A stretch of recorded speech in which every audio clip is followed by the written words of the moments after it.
Hello folks, welcome to the channel. If you encounter the DNS server is not responding, then watch this video for the solution.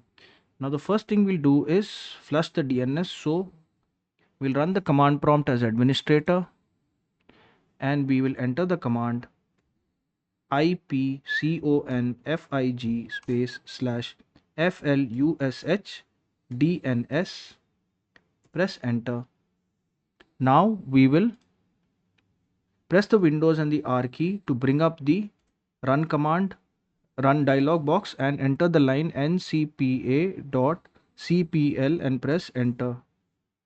Now here we will right click on the Wi-Fi, active Wi-Fi, click on properties and then we will double click on Internet Protocol version 4 and then we will use this option, use the following DNS server address and we will enter the Google DNS default DNS, that is 8.8.8.8 and the alternate DNS server address is 8.8.4.4 and we'll click OK.